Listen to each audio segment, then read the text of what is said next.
नमस्कार, वंदे मातरम, जय श्री राम, जय हिंद, जय भारत।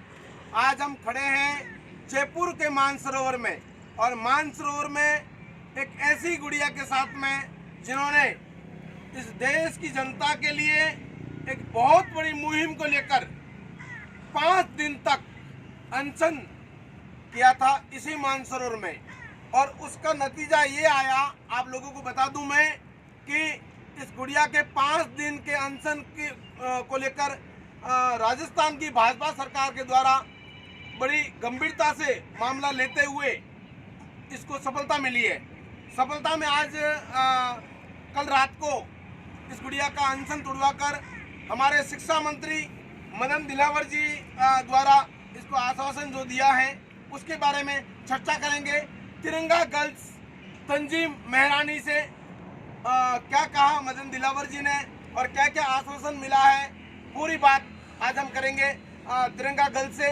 क्योंकि पिछले 5 दिन इसी जगह पर इन्होंने अनशन किया था, केवल पानी पर बैठी, और इसकी मुख्य 3 मांगे थी।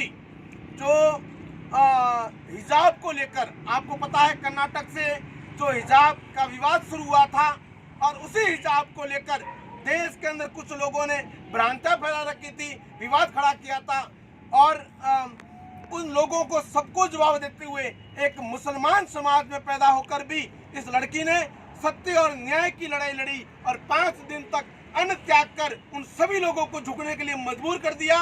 और जो स्कूल और कॉलेजों में हिजाब को बैन को लेकर इसने अपनी मुहिम में सफलता हासिल की है। ये सबसे पहला अगर की सफलता मिली है तो राजस्थान के अंदर मिली है।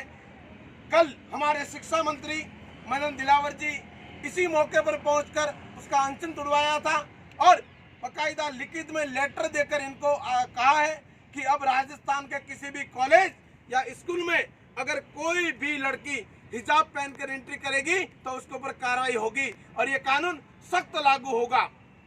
दूसरी जितनी भी जानकारी है हम जानना चाहेंगे तिरंगा गर्ल्स तंजीम मेहरानी से कि आपकी सरकार से क्या बात हुई और सरकार ने क्या क्या कहा है। ये पूरी बात ये खुद बताएगी। हालांकि हम सारे लोग यहाँ पर मौजूद थे और सभी लोगों ने सपोर्ट किया, सभी संगठनों ने जो लोगों ने समर्थन दिया उन सभी को मैं धन्यवाद देना चाहूँगा। और तंजीम मेहरानी और इनके पिताजी ने जो बाप बेटी ने मिलकर जो मुहिम छेड़ी थी उसमें इनको सफलता मिली है। मैं जानना चाहूँगा तंजीम से कि तंजीम आप पिछले 5 दिनों से यहाँ पर अनशन पर बैठी थी और आपने इतना भोग दिया है, आपने संघर्ष किया है। आपके संघर्ष को पहले तो मैं सैल्यूट करता हूं मैं, और आपको जो इसमें जो सफलता मिली है सरकार के द्वारा, जो आपको आश्वासन मिला है उसके बारे में इस देश की जनता आपसे जानना चाहती है, आपसे खुद के मुख से कि क्या सफलता मिली है, क्या क्या आपको आश्वासन मिला है, और जो लेटर आपने मुझे हाथ में दिया है ये भी इसके बारे में भी बताएंगे। पहले आप बताएं कि क्या क्या बात हुई है। नमस्कार। एजुकेशनल मिनिस्टर कल आए थे और उन्होंने आश्वासन भी दिया था और कहा था कि मैंने उनसे रिटर्न में सारी चीज़ें मांगी थी और उन्होंने आज मुझे बुलाकर वो सारी चीज़ें रिटर्न में दी है। हिजाब को लेकर उन्होंने कहा है कि स्कूल और कॉलेजेस में हिजाब पहनकर अगर बच्चियाँ एंटर होगी तो उनके ऊपर सख्त से सख्त कार्रवाई की जाएगी कानूनी तौर पर। एंड CAA है वो सेंट्रल का मामला है, और UCC पर उन्होंने ये कहा है कि जब मंत्री परिषद की पहली बैठक होगी तो उसमें वो प्रस्ताव रखेंगे। अच्छा, इस बात देखो मेरे पास एक लेटर है जो राजस्थान के शिक्षा मंत्री जो मदन दिलावर जी द्वारा एक लेटर है, मैं ये पढ़कर सुनाता हूँ कि उन्होंने ये लेटर लिखा है।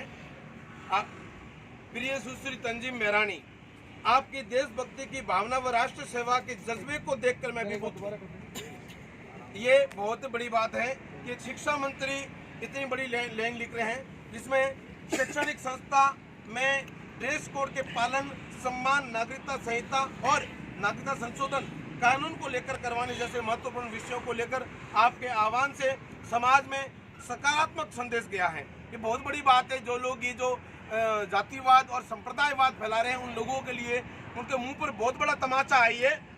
आगे आप लिखते हैं कि आपको ज्ञात है कि राजस्थान में शिक्षण संस्थाओं के लिए ड्रेस कोड निर्धारित हैं।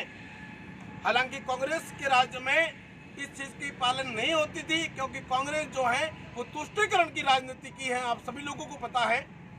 वर्तमान में भाजपा की सरकार है और भाजपा की सरकार द्वारा ये कहा गया है कि देश को निर्धारित है शिक्षा मंत्रालय के निर्देशों के अनुसार राज्य के सभी शिक्षण संस्थाओं में सभी विद्यार्थियों को निर्धारित पोशाक अर्थात यूनिफॉर्म में ही आने का आदेश है।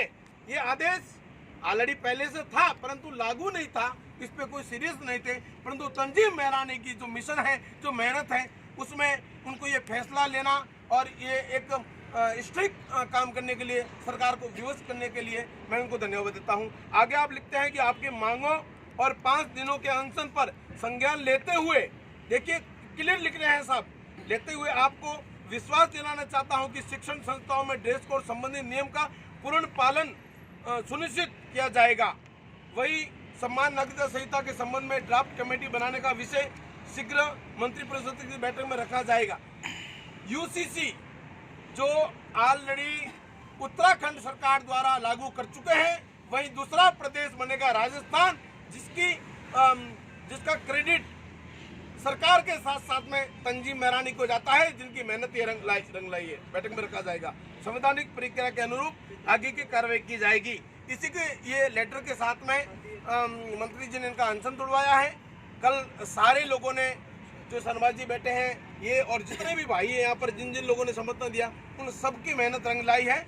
और मैं पुनः एक बार तंजीम मेहरानी को धन्यवाद देना चाहूँगा कि आपकी मेहनत रंग लाई। आगे भी हम विश्वास दिलाना चाहते हैं आपको कि देश का हर युवा, देश का हर नौजवान जो राष्ट्र से प्रेम करते हैं, जो इस देश से जिनका लगाव है, वो आपके साथ में हर मिशन में खड़ा रहेगा। कश्मीर से कन्याकुमारी तक कहीं भी जरूरत पड़े, गौरक्षा कमांडो फोर्स हो, राष्ट्रीय श्री राम सेना हो, या कोई भी सनातन से जुड़ा हुआ राष्ट्रवादी संगठन है, वो आपके साथ में खड़ा रहेगा। इस चीज का मैं विश्वास दिलाता हूँ। हिंदुस्तान के किसी भी जिले में खड़े रहकर एक फोन कर देना। आपका ये भाई, आप हमारी छोटी बहन हो और आपका भाई का आशीर्वाद आपके साथ में है।